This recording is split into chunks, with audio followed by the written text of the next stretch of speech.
Good people, welcome to the Maize and Blue Review. I'm your host, Desmond. Thanks so much for joining me. This is the Michigan Football at the Voice of College Football channel. Obviously, if you're here, you're probably familiar with Mark Rutgers, who has the main channel, which is the Voice of College Football. So please like, subscribe, give us the thumbs up, give Mark's channel the thumbs up. While you're jumping in the chat, feel free to also, give this the video a like.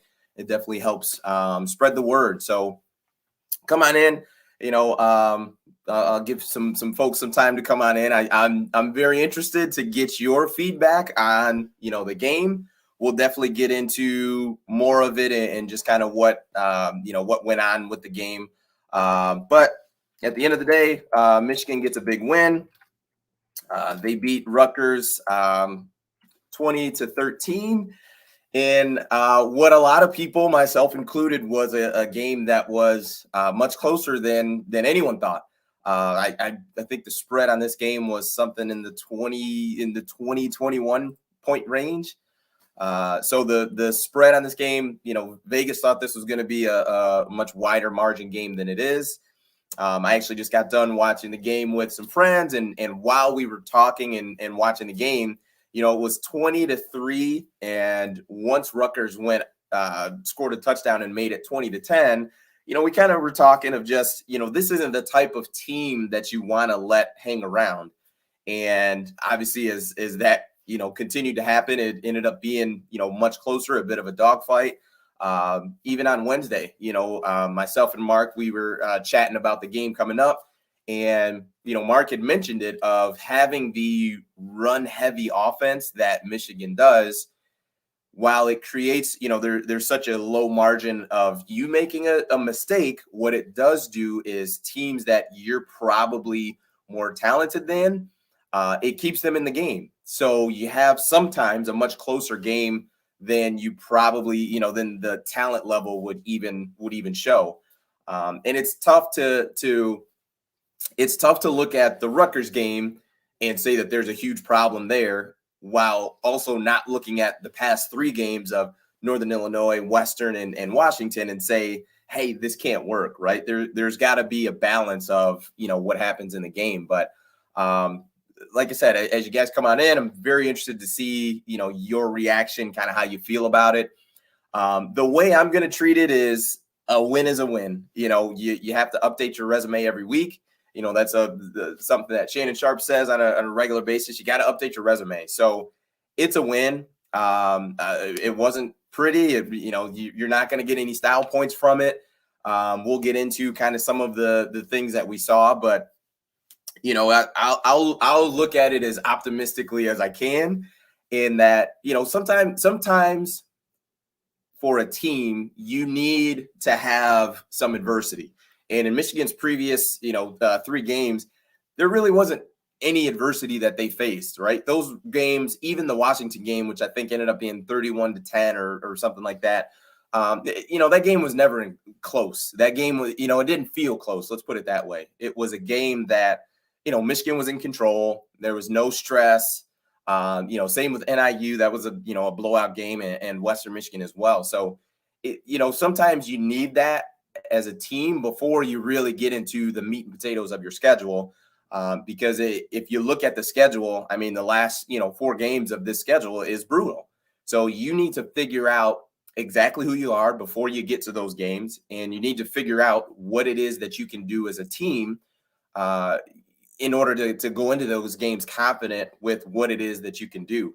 So it's a win. It's a win. I understand that you're probably upset and pissed, which is understandable. But on the flip side, I would say, how would you feel if you lose this game, right? It would be even worse. So, I'm going to try to be optimistic.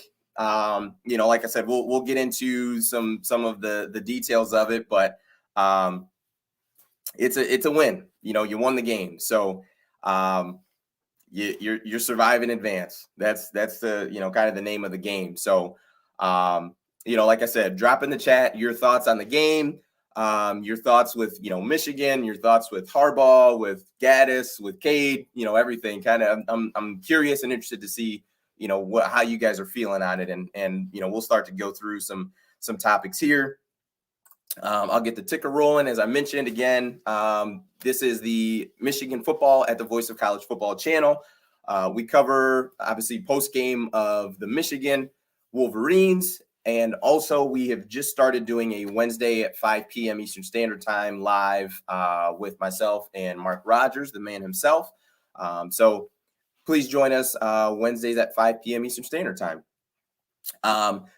One of the positives that I definitely want to talk about is the defensive coordinator and the defense, Mike Macdonald. To put it simply, this is not a game that Don Brown would have gotten Michigan through. To hold Rutgers, granted, I think we can all agree, I don't think Rutgers is some dynamic offense, but Michigan's defense held the line when they needed to. I get it. I understand, like, that second half was rough. But when you look at it, the offense just put the defense in bad spots. I mean, we were well into the fourth quarter, and Michigan had run 6 offensive plays the entire half, not the quarter, the half. And then into the fourth quarter, I believe Michigan's first time they got the ball on offense, you went 3 and out again. So, your defense is just naturally going to get tired. Like we talked about it on Wednesday of, being able to have fresh, running backs. We talked about Blake Corum and Donovan Edwards and Hassan Haskins, right? But on the flip side, for a defense, it's generally just going to be your starters. It's going to be your main 11. You may have a couple guys that, have sub packages, things like that, but it's mainly those same 11 guys. I saw Aiden Hutchinson basically on darn near every play out there, right? So to be a defense and Rutgers had a 91-yard drive, right? So after that drive happens, you get to the sideline, right? You're getting coached up. The position coaches are telling the guys, hey, here's what you got to do next time we go out, blah, blah, blah. Well, the offense goes 3 and out, and you're right back on the field again. Like, that is an exhausting thing to happen. And Rutgers had a lot of sustained drives. I mean, they had, I think it was 21 first downs in the second half. So to consistently put your defense out there like that is that's a big ask in today's football. And, Michigan just unfortunately could not get the rhythm going in that second half. And it was tough, but definitely need to give Mike Macdonald his flowers because he coached a heck of a game today. That defense played well. I know they gave up some yards and some drives, but like I said, to hold the team to 13 points is that I don't care who you play. Like, that is something that is impressive, and especially to coach it in a way when your team is stressed like I said, I want to make sure that, I give Mike Macdonald his flowers because he definitely he coached a heck of a game. And he did a great job. He did a great job.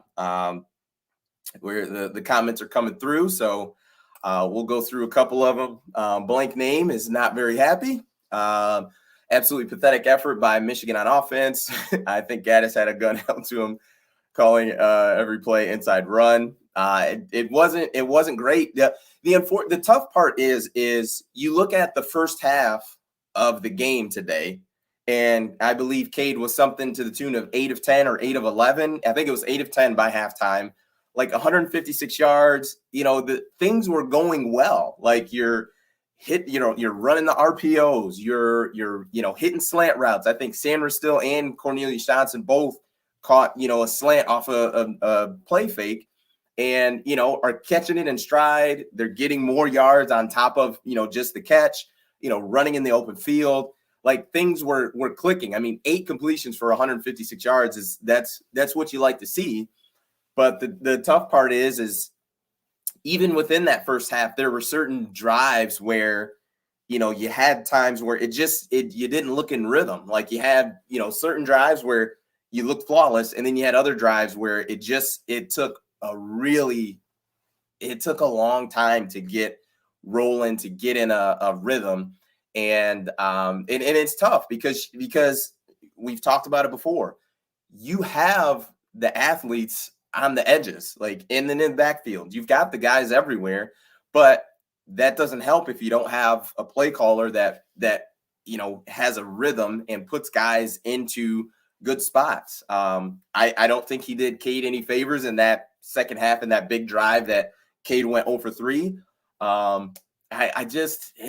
It's tough. It's tough to consistently try to defend Josh Gaddis and or Jim Harbaugh wherever we want to, place the blame or give, point the finger at.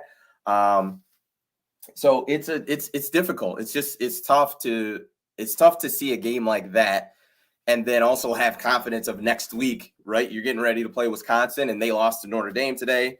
I totally get it, right? It's not a juggernaut by any stretch, but Michigan has in recent history had a very difficult time playing on the road at Camp Randall. So it's not as if you're playing Western Michigan or Northern Illinois. Like the Big Ten play is here. So it's tough. It's very difficult. Very difficult. Railroad Journeys says a win is a win, but man, this just proves why people have doubts about this team. And I think we once again, just forgive me, but I referenced Wednesday the conversation I had with Mark, and it's hard to be weary, right? Even on Wednesday, it was hard to look at the way that Michigan was winning and say that this isn't same old Jim Harbaugh, because right, traditionally this is what he's done. He has played teams that Michigan is just talent-wise on another level than, and just pounded him into the ground, played bully ball, just ran the ball left and right, and has beaten those teams pretty badly. But then when it comes to teams like a Wisconsin or a Penn State or an Ohio State, to where the talent's even you're at a deficit, Michigan has struggled in those games. And it's hard to, continue to watch throughout the season, even in these 4 games, to look at it and just say, nope, this is totally different. Like, I get Jim Harbaugh has been different, right? We talked about that as well, that, he's cut down on his weight. They're talking about culture and the good things that you need to say when it comes to, playing football and really getting yourself to that highest level. It's interesting. It's interesting. We'll keep rolling. Like I said, I want to be very clear. Michigan won the game, right? So I know the feeling for Michigan fans may not be, extremely optimistic, but you won, right? You'd feel a lot different if you came out and lost this game. So, I want to make sure I'm clear, right? I know Michigan won the game, 20-13. Wasn't pretty, but you need some of these every now and then. Like, you need some to kind of, to wake you up. But I definitely see, as Railroad Journey says, that it proves why people have doubts about the team. Also, Railroad Journeys, I wouldn't even want a quarterback change. I want the offense to actually play complementary football. I think that's a great point, because I think what people are going to see today, and I think what most fans are going to do, is lock in on the 3 throws that Cade McNamara had that were incompletions. I believe the first one was to Sanders Still. Sanders Still should have caught that ball. I played receiver long time ago. You've got to catch that ball. He has to catch the ball. The pass to All, that one, I'm gonna give a little 50-50. I'm watching the replay. I think All kind of heard some footsteps. I think I could be wrong and way off, which I'm fine if that's the case. But I'm going to give All a little, let's call that one 50-50. Cade could have thrown a better ball, but All also should have caught that one. And then, the last one, I not great. So I don't think, I just, to me, it's hard to look at Cade and just say, we need to go the JJ McCarthy route, because your offensive coordinator, whoever's calling plays, is not calling them in a way to put your quarterback in a good spot. Like, he's just not. So whatever, maybe JJ is will be 2 and 3 times the quarterback that Cade is, and that's very possible. And I do think his trajectory is that. But I think if Gaddis is calling plays like this, I think JJ would struggle too. I don't think he would look great. And that's part of my want and ask of the offense to throw the ball in those games where you were blowing teams out with NIU and Western. Like, that's why I wanted a lot of pass plays in those games, because you need the reps, right? A lot of that stuff was timing, right? For Sandersville, that was a timing play. For all, that was a timing play, and the timing was a tiny bit off. It still should have been completions, but nonetheless, like, the more you run those things in the game, the better off you're going to be. And they just hadn't, I think they showed a statistic that 15 pass attempts was the most that Cade had in any game this season, which is what it is. We're right. Michigan's 4-0 is what it is. You're not going to change that now, right? You can't go back and revisionist history, but that's kind of why I wanted those things to happen, because now you're rolling into Wisconsin next week. And I mean, if you guys are confident in Michigan rolling into Camp Randall and beating Wisconsin, definitely let me know in the chat. But based on the comments that I've been seeing, I don't think people feel that way. And the pass game, I would say, is probably 99% of it, because like I said, the defense was outstanding today. They gave up some drives, but the state of college football in 2021 is offensive football. You're going to give up yards. Like, that's just going to happen. So points is the name of the game. You only gave up 13. That's a heck of an outing. Like, I really don't care what it looked like. I get it. They missed a field goal, but you also got a strip late in the game to kind of seal it. So it's that's going to happen, but it's one of those things where I just don't think that Gaddis and Harbaugh are doing a good job of implementing the RPOs and just the pass game in general. They're putting it on the shoulders of Cade, of just saying, hey, we're not going to throw the ball at all, this half. We're just going to run.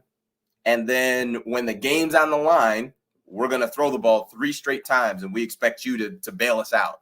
That's a really difficult thing to do, especially with a quarterback who hasn't had those types of reps in the season, in the game, right? So practice, yes, I get it. You practice to be better. But at the end of the day, practice reps aren't helping you. Game reps are going to help you. That's how you get better on a week-to-week basis. We shall see. We shall see. Blank name, pathetic effort by Gaddis in the offense. Stacked box. Yeah, inside run against stacked box. It's tough. He said this is why you need to do more than bully ball. I agree. Marcus Grandin says, I'm going to be super critical here. And he said Michigan didn't win the game, but rather Rutgers lost it. That's sad. A win's a win. So I'll try to keep it as positive as I can. Marcus, thanks so much for the comment. But when you look at a missed field goal by Rutgers, that would have made it, if I'm not mistaken, 16-20. But Rutgers didn't end up scoring again after that. But it's tough. It's tough. I'd probably tend to agree with this. Just making mistakes, for Michigan, especially offensively. Like I said, defense, I've got no issues. I have zero issues with Michigan's defense. They played their butts off. Aiden Hutchinson made a play on the sack where Rutgers tried to, do a play fake away from him and boot back towards him. And he just read the block of a wide receiver, which I don't know how you're chipping an All-American defensive end, first-round draft pick defensive end with a guy that weighs less than 200 pounds. But nonetheless, Aiden read it perfectly and went outside of him and got a sack. It was impressive. It was impressive. So it's not a win that you're going to come out with confidence, and I get that, but it's you're unscathed going into Wisconsin. And the thing is if I were to ask you as a Michigan fan, hey, you're going to be 4-0 going into the Wisconsin game, would you take that? I think most people would. Malachi, a regular on the show, thank you so much. He said either Michigan is very middle of the ground, middle of the pack, or Rutgers is actually nice for once. I do think that Greg Schiano is a really good coach. I think at Rutgers, before he left in 2011, maybe, there were some rumors that, they weren't willing to like upgrade their facilities and they didn't want to, invest into the athletics program. And he was, he understood that we're not going to get to the next level and we're not going to get to where we need to get to unless you do that. And it seems like Rutgers has made those improvements. But, Schiano, listen, to me, Michigan was, as far as talent-wise, rolled in there a 9 out of 10. Rutgers rolled in there with probably a 6 out of 10, maybe 5 out of 10. But Greg Schiano had those guys thinking that somehow that they could win this game.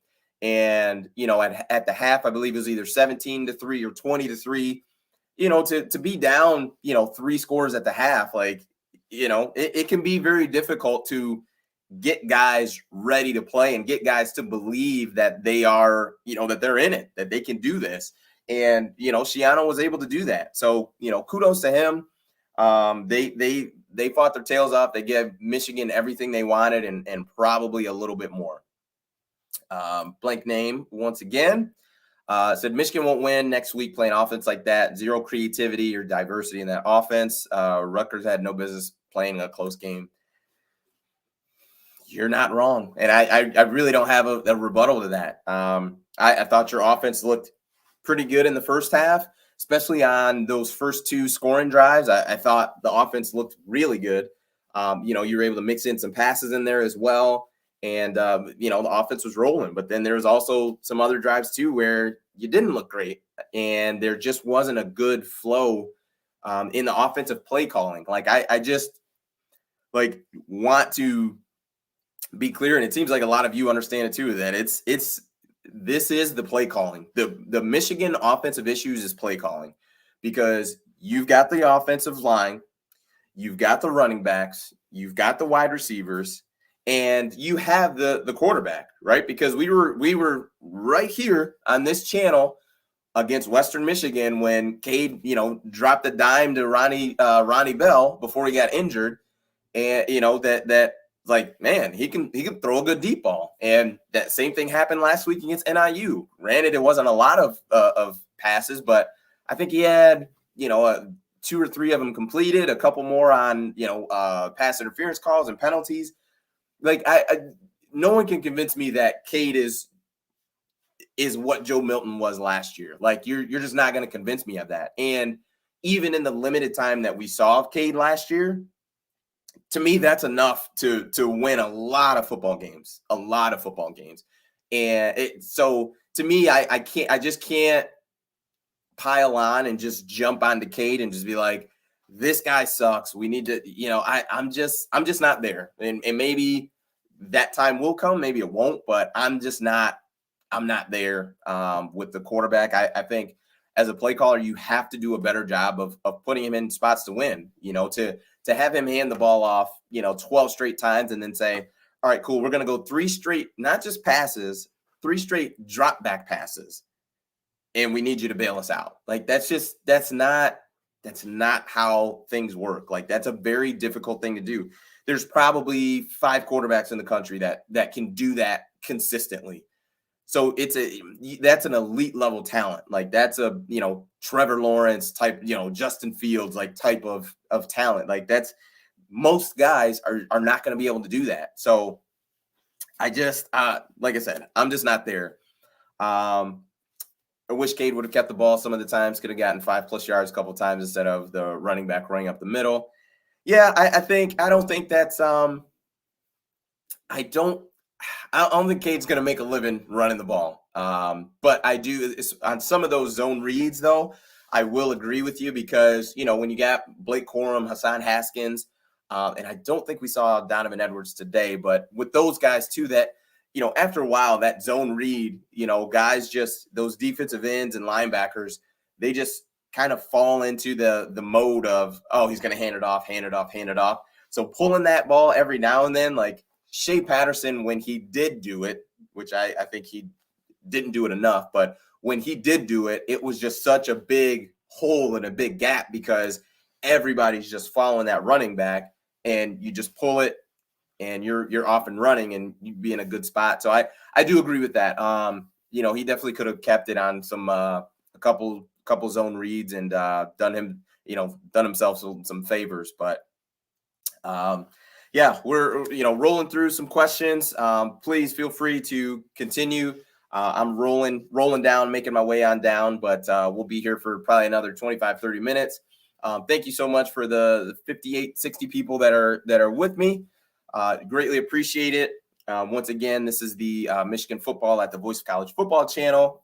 We are live post-game after the Michigan games and on Wednesdays, 5 p.m. Eastern Standard Time, usually for about an hour or so. So thanks so much for joining me. We're talking about the Michigan Rutgers game, 20-3, and just rolling through some comments and your feedback. Want to get a pulse of the Michigan fans. How you guys feeling about the game?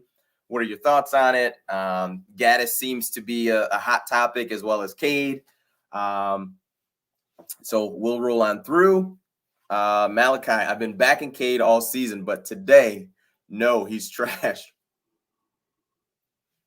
Man, you're harsh, but what I will say is you have a high standard for your program, and I'm with you on the high standard. So I'm good there. I'm just not there. I think Gaddis to be an offensive coordinator at a program like Michigan is not an easy feat, an easy task. But in that, you have to, you've got to be able to help guys out. The thing is Gaddis and Harbaugh and that coaching staff know more than anybody else on what Cade can and cannot do. And to me, that's almost more so why I want him to have more reps and easier reps in the game, in the games against NIU and Western, because now, right, this is the exact situation that I didn't want to happen, but I didn't think it was going to happen against Rutgers, which is, hey, we've been running the ball all season, haven't thrown it that much. 15 pass attempts is not many as far as in a football game. And then get to the point of, hey, the run game's not working and we got to throw it, bail us out. Because that's a tough spot to put any kid in, especially one who really, this is Cade's first year as being the starter. I know he started some games and played last year, but last year was just, I think we can all agree that was not a normal year. It was kind of crazy. So to me, it's got to. I put more on Gaddis.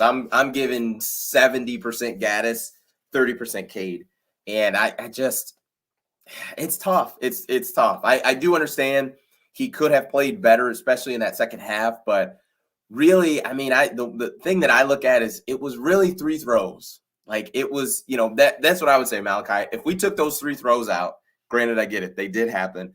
If we took those 3 out, would you still feel the same way? Because I felt like he played well in the first half. I felt like, 8 of 10, I'm not going to argue with. That's a heck of a, 80% completion percentage. I think it's pretty solid. I think that it's something that you won. That's what I'm going to say. You won. The quarterback play, I think could have, I think we can all agree, definitely could have been better. But I do think that I think Gaddis has got to be better. I really, the criticism to me has got to go, directly to him. Kirk Tower says that poor execution, poor play calling, Michigan got outplayed all second half. I will agree with that. I don't think, to have that many 3 and outs just back to back to back, like I said, to that you're putting your defense in just such a difficult spot, that it's tough to, when you're just consistently out there, it's a very difficult thing to do. And then on top of it too, which we haven't, touched on at all, was the Josh Ross injury. Now, we can say whatever we think about Josh Ross, right? Whether you think he's an All-American first-round draft pick or just a guy that's going to play, his senior season at Michigan and then go into the professional, realms and field and not play, football. Nonetheless, to me, it seemed glaring when he was not on the field, especially when Rutgers started rolling. And maybe it is just a coincidence that, when Josh Ross went out, that the Rutgers offense started rolling. Maybe that would have happened anyway, but that's a heck of a coincidence, especially when you look at the types of plays, especially run plays that Rutgers was running to be successful with. It was a lot of the zone read and kind of like a sweep action. Running backs running kind of the sweep, the quarterback's reading it, and then he ends up pulling it and just kind of running straight ahead. Typically a linebacker who's not as experienced as Josh Ross is probably running out of there. And there was a lot of times where that quarterback, and I do not know his name, but there was a lot of times where he was running and there were gaping holes that he was running through. Now the D-line's got some responsibility on that as well, especially up the middle, but having your running back or your linebackers, running out of there and just not reading their keys and doing a good job there is going to pose some issues. And Rutgers stuck with it. They kept going again and again and again with that, kind of the sweep read play. And it was gashing, Michigan's defense. But like I said, 13 points. I'm not gonna go crazy, with the defense. Marcus Ellis says they need more turnovers. I would agree. Michigan had, I believe, one today, just the strip fumble late, if I'm not mistaken. I don't remember any interceptions or anything like that. So I agree. You make it easier on yourself when you take the ball away. You get additional possessions. You're switching the momentum. Right, you're getting the momentum on your side. You may or may not, flip field position, but nonetheless, it's just taking the ball away from the other team is just huge, and it's such a big stat when you look at it for win predictability. Like the team that wins a turnover battle more often than not, I think it's like 65-70% of the time is going to win the game. So to be able to create more turnovers, you're only going to do yourself more favors, especially with the type of offense that Michigan runs, which is very, very minimal turnovers. Like I still don't think they've had a turnover this year, if I'm not mistaken. But the running backs do a great job of protecting the football.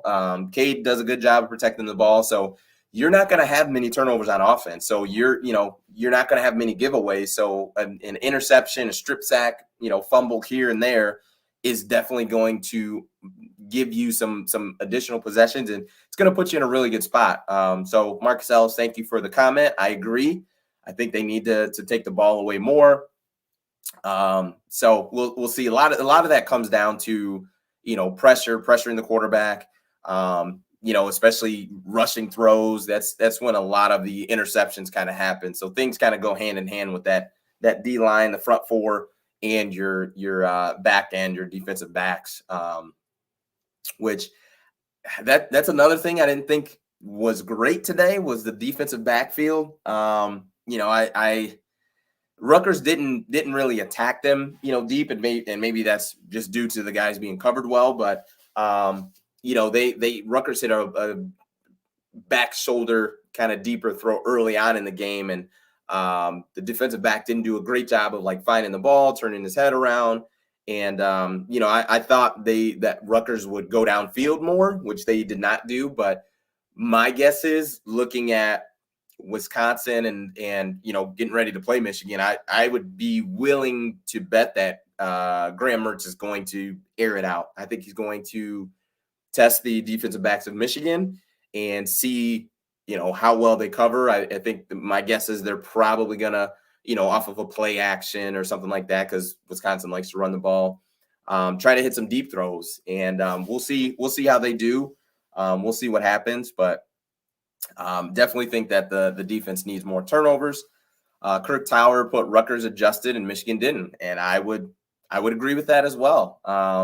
It was, I mean, really this game was a tale of two halves.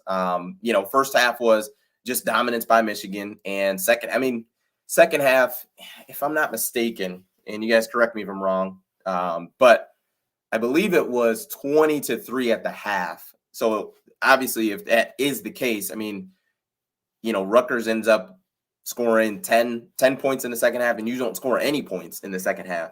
Even in a ball control type of offense that Michigan runs and I think wants to run, of a run heavy attack, you've got to net more than 0 points. Like that's unacceptable. And I Josh Gaddis, and I'm not here to say that he should be fired or anything like that. I just think he needs to be better. He's got to be better. I'm not really, there's really no way to sugarcoat it. Like, he's got to be better.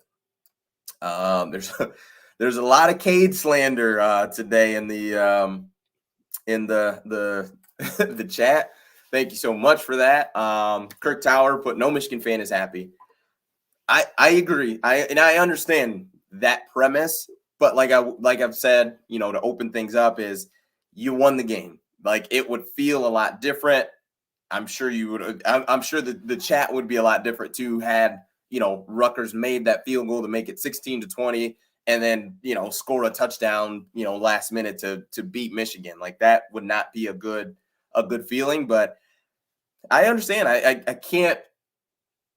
I can't imagine that there's many Michigan fans that are not having like some Michigan PTSD of Jim Harbaugh, of this might be, we're exactly in the same spot we were before. And that may not be true, but in the back of your mind, I'm sure that thought process is probably peeking in. My co-host Dre texted me, and he said that he thinks that things are the same. He says, I don't feel like things have changed. And he put, I guess we can't run on on everyone. Yes, totally agree. And that's part of the reason why, I got up here and was a broken record for the first, 3 weeks of the season. And I got off of the soapbox because it wasn't going to change, right? I wanted 25, 30 pass attempts. And before the season started, I actually wanted 120 pass attempts for Cade McNamara before the Wisconsin game happened. That was my goal for him, because I felt like you would need him at some point to throw the football. And I felt like Wisconsin was the first big test. And so far, I still think that's the case. But obviously, he's not going to get anywhere near that. It's kind of happened. I don't even know. Let's see if we do. He hasn't thrown more than 15 passes in a game. So let's say he threw 15 in all games. So he'll probably end up with like half of what I would have liked. But I got off the soapbox because it wasn't going to change. Gaddis and or Jim Harbaugh was not going to let Cade throw the ball that much. So I just stopped talking about it. But my thought was they need to throw the ball, because there's going to be a team. And to be fair, I did not think it was going to be Rutgers, but there is going to be a team that's going to be able to stop your run. And not consistently, but just in the big moments when you want to just run the ball, and you're going to get into 3rd and 6, 3rd and 7, 3rd and 8, where you need to consistently throw the ball down the field, or at least have a middle, a mid passing game. And it's a lot easier to do that early in the season and then go back, on what you've already done, than it is we're walking into the fear of the unknown, right? So if Wisconsin comes out next week and they stack the box 8 in the box, and is able to stop Michigan's run game, right? And I'm not saying Michigan can't gain a yard, but if Michigan is consistently in 3rd and 5 plus, what's going to happen? Like, what is that game going to look like? Because you're not going to be able to consistently run on 3rd and 6, 3rd and 7 and think you're going to get first downs. And once again, you're going to continuously put a lot of stress on your defense, which you did today. And the defense held today. Today they did. But is that going to be the case every single week? Right? The state of college football in 2021 is most teams are going to score some points. That's just how, spread offense, tempo, all that good stuff. That's just how those things, they're built to do that. They're built to score a lot of points, run a lot of plays, wear you out, make you cover the entire field, make you tackle well, like make you do a lot of things that are stressful and are stressful more so when you're tired, like when you're exhausted. So we will see what happened. Marcus Grandin, thank you so much again for the comment. He says his hot take on Cade is he's shell-shocked. Once he took the targeting hit, he didn't throw an accurate ball the rest of the day. Guys were wide open. Cade missed them every time.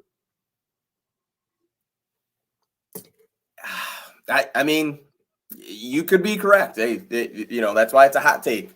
All right. Like I said, I'm still going to die on the horse of Sanders still should have caught that ball. It was low. I get it. Wasn't perfect, but you're a Division I receiver. You need to bail out your quarterback sometimes, right? You're not going to get a perfect ball every single time. Sometimes you will, but when it's not a perfect ball, you got to help your guy out. Like, and granted, at that point, Michigan wasn't even trying to throw the ball, but especially when your guy is struggling, like you've got to help him out, bail him out.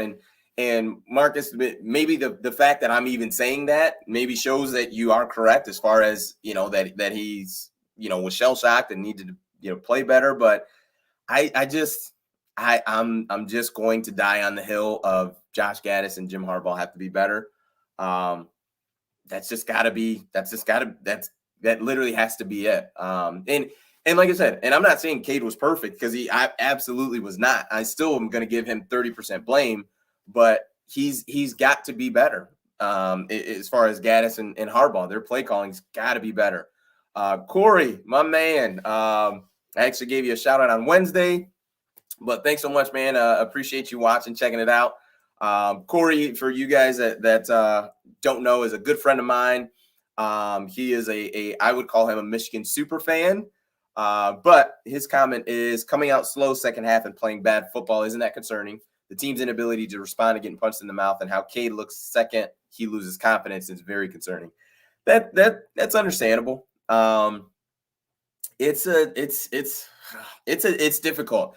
This is not obviously.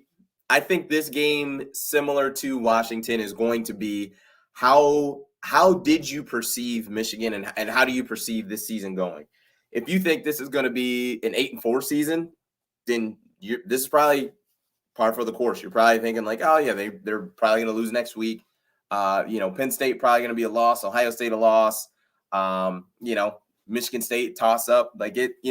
That's probably the thought process. But if you're thinking that Michigan should be in Indy or that game against Ohio State, the game should be the deciding factor on them getting to Indy or not, you're probably not very happy with this game at all.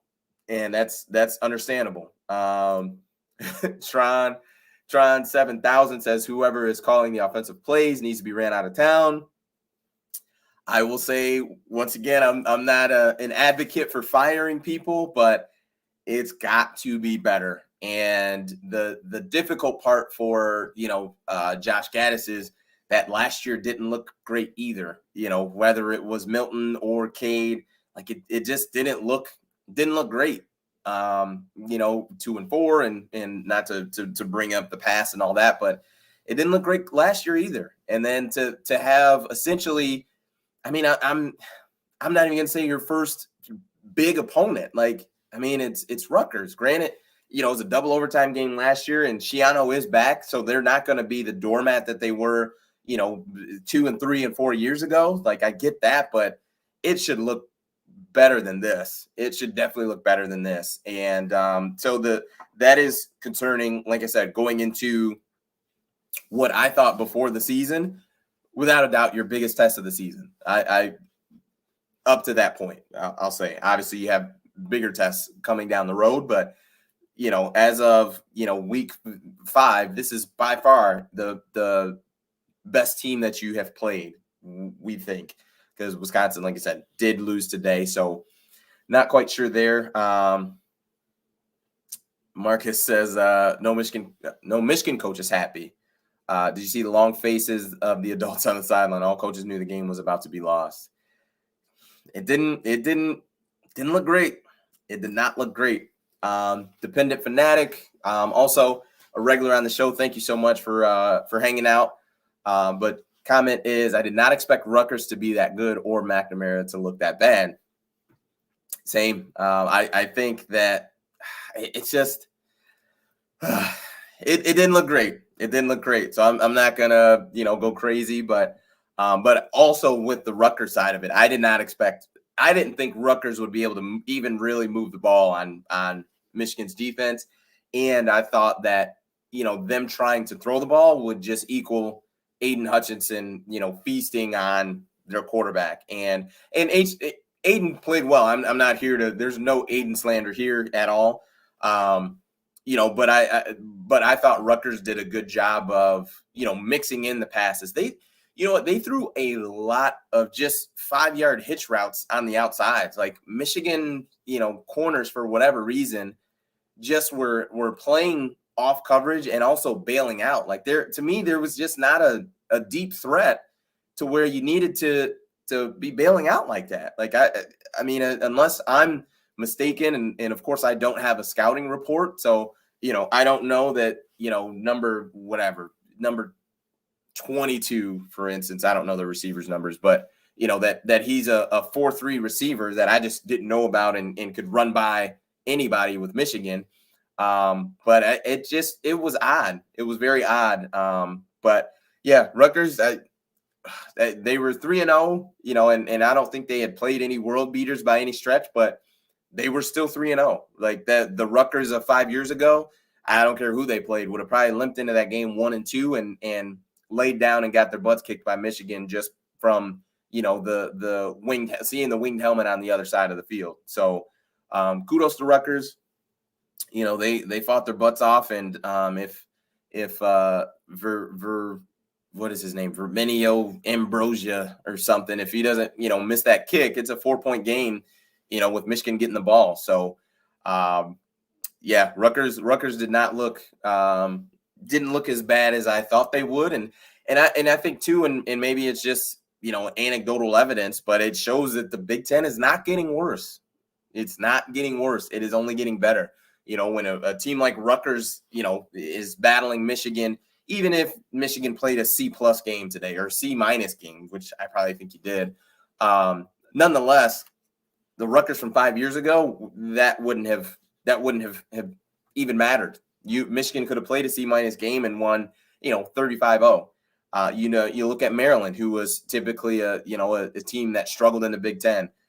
There with Mike Loxley and I call him Baby Tua, their quarterback, Talia, he's they're not a doormat anymore. So things are changing in the Big Ten. Granted, I know Ohio State's lost to Oregon, but and Minnesota took an awful loss to Bowling Green today. But nonetheless, like it's just the conference is getting stronger. And when it comes to the Power 5 conferences, and we can toss the ACC and Pac-12 out, but with the Big Ten and the Big 12 and the SEC, like that's what happens in the big boy conferences is those teams improve. They need time, but as long as you got the right guy, it's only going to be a matter of time before you at least improve, right? Maybe not winning the Big Ten. Like, I don't think Rutgers is going to win the Big Ten in the next 5-10 years, but nonetheless, like improvements and ruining somebody's season, I think that's definitely coming.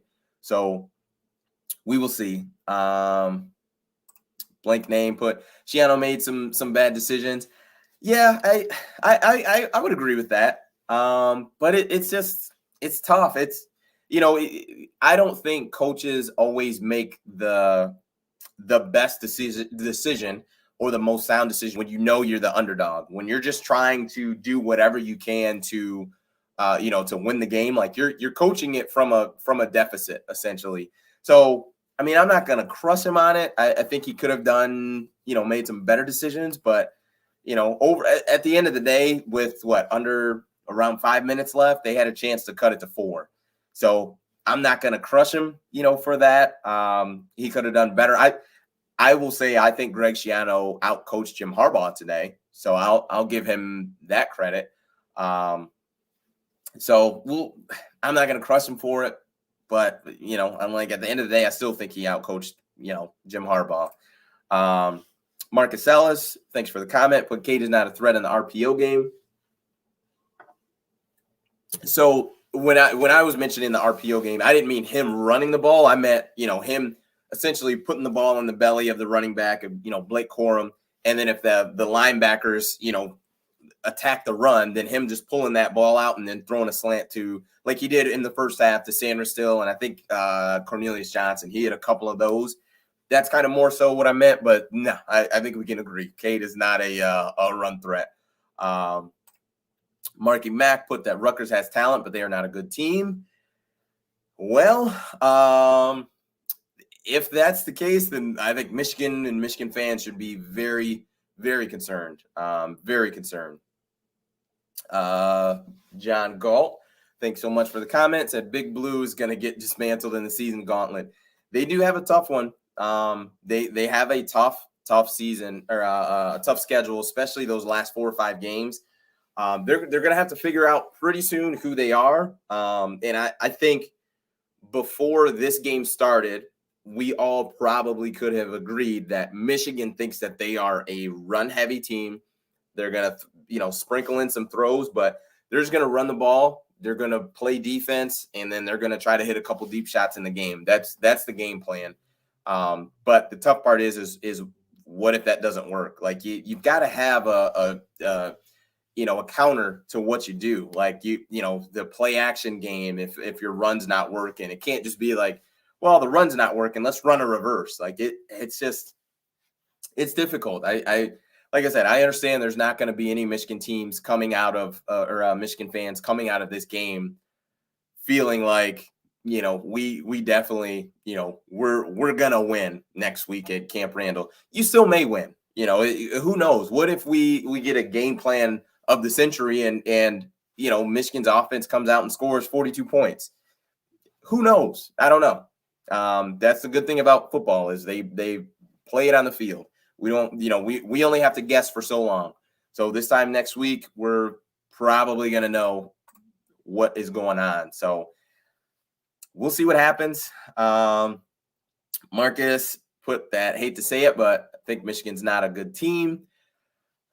I mean, good is subjective, right? It's just up to whoever's the person talking about. So I'm not sure. I think Michigan is a good team. I don't think they're a great team. So and unfortunately today kind of changes things, right? Because I thought before this game, it's like, yeah, I could, if Michigan won every game on their schedule, like I would be surprised but not shocked because of how they play. But you've just got to have a counter. It can't just be we're gonna run the ball on everybody, because that's just not unless you're just playing unless you're Stanford back when Jim Harbaugh was there and you're just bigger and stronger than everybody else in the conference, then that's just not going to work. It's just not feasible.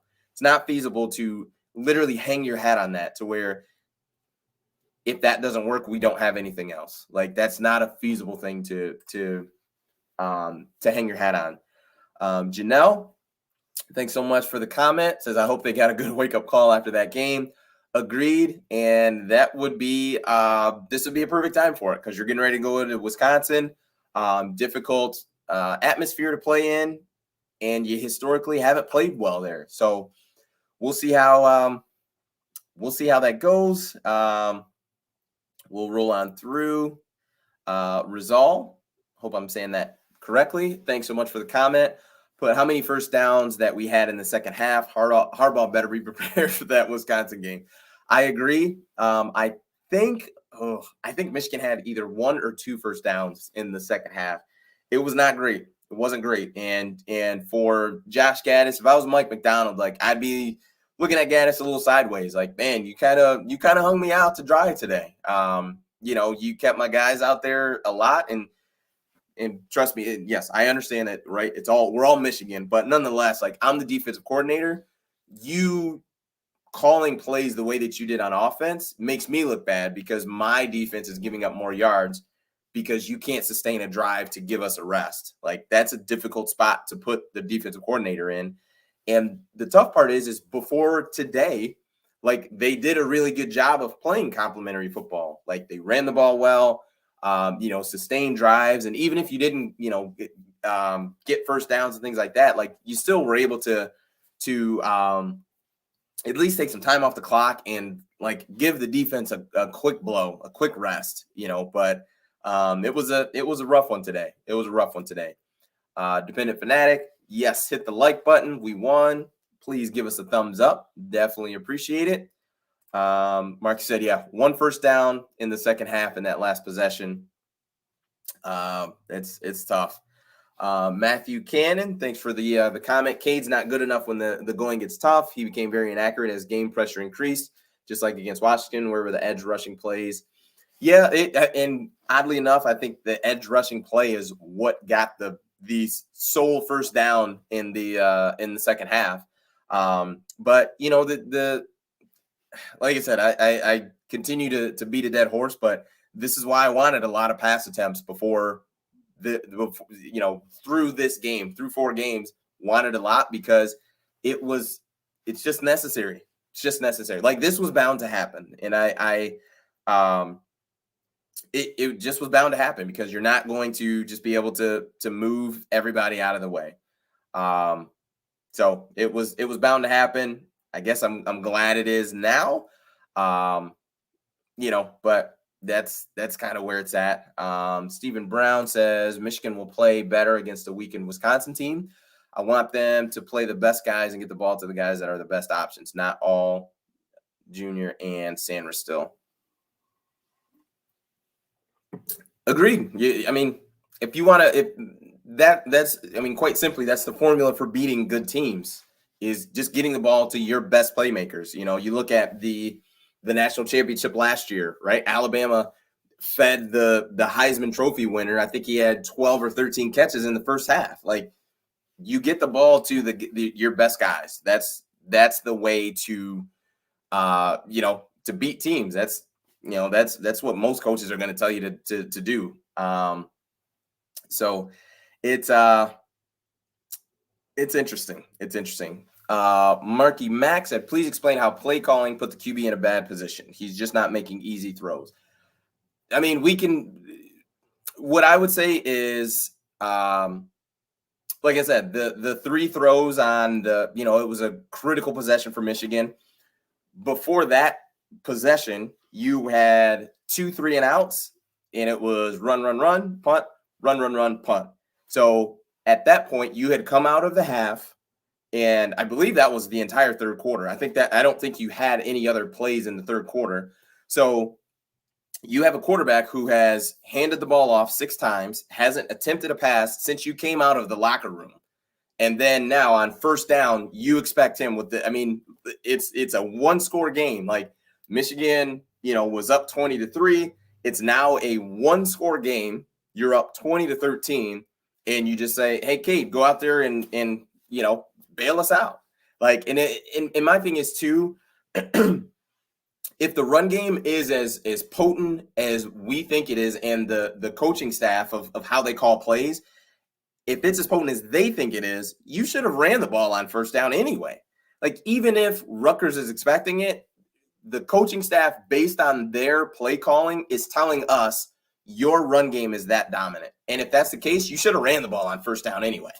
So that's why I think the play calling puts Cade in a bad spot. I don't think they do a really good job. That's just my take on it. Could be wrong, take it with a grain of salt, but I just think I do agree he could do a better job of making better throws. But I mean, so my thing is, why is it that the Rutgers offensive play calling can have, let's say, I'm not sure exactly how many hitches they completed, but let's say 3. I vividly remember at least 3. How come Cade can't throw a hitch to the outside receiver? Like, Cornelius Johnson, I'm sure he's a deep threat to the point that if he runs a good hitch route, he's going to be open. That's an easy pitch and catch. That is an easy throw. Like it just, a 10 to 12 yard square in, like, yeah, I think he should still hit it. But nonetheless, like, that's a lot more difficult than, what the Rutgers quarterback had to do. That's my, point on it. Is just Gaddis and Harbaugh can make it easier on Cade. Like, I get it. People want to get on him and, that he could be better, but that's just my take on it. Like, even on first down, if you want to throw it, why not throw a hitch? Why not throw do the RPO slant that you hit in the first half? Like that, like they've shown those plays, right? Like I'm going to fake it to Blake Corum, pull it, and throw a slant right behind the linebacker who's trying to go tackle Blake Corum. Like that's an easy throw. And that's one that Cade has already shown you he can hit. So that's my, my point on it is he could be better. Everybody could be better on the offensive passing game scheme, quarterback and the OC. So that's my take on it. Cade looked gun shy. It's possible. Well, I mean, we'll see. Dependent Fanatic put Wisconsin didn't look very good either. I would agree with that. I mean, honestly, I don't think Notre Dame is that good, but they're 4-0 and they beat Wisconsin. So, whoa, I did not see the end of this game. Dependent Fanatic put Clemson lost. At least we won. That is true. And I did open up saying that as far as, that Michigan won. Yeah, it might have been ugly. You might be ticked off, but you did win. George put, I'm just mad. Understandable. Skylar put, young Michigan is not losing 4 games. That remains to be seen. So, yeah, we will see. Boom, watch me pop. Just what I warned about. When the run got stuffed, we dropped dead. Yeah, I agree. Janelle, once again, thanks for the comment. But Cade was a different quarterback from the first half to the second half. I agree. Someone has some Milton slander, which I won't put on the screen. But, it's look, at the end of the day, you got to win. You're moving forward. You're 4-0. They got a lot of work to do this week in practice, a ton of work. And I think even if you finish the game, let's say 28-3, I think you'd still have a lot of work to do in practice. Like the goal is to improve every week, be a better team than you were the week before. And if you can do that, I think you'll be in a good spot. So thank you so much to everybody for joining me. I greatly appreciate it. It's about 8:00 here. I'm in Michigan as well. So, the primetime games are on, which I'm not even sure who's playing primetime, but thank you guys so much for joining me. Hit the thumbs up before you go. We definitely appreciate it. Once again, we will be here live Wednesday at 5 p.m. Eastern Standard Time. Like and subscribe to this channel, the Michigan Football at the Voice of College Football, and also on Mark's main channel, which is the Voice of College Football. I believe we are over 2,000 subscribers. So thank you guys. I definitely appreciate that. The next goal is we got to overtake the Oklahoma Football at the Voice of College Football channel in subscribers. I got to double check and see where exactly they're at. But last I checked, they were like 2,800 or 3,000. We got to be better than that. We have to be better than that, and we can do it. So thank you guys so much. You guys have a great night. Be safe, and we will see you on Wednesday at 5 Eastern Standard Time. Peace.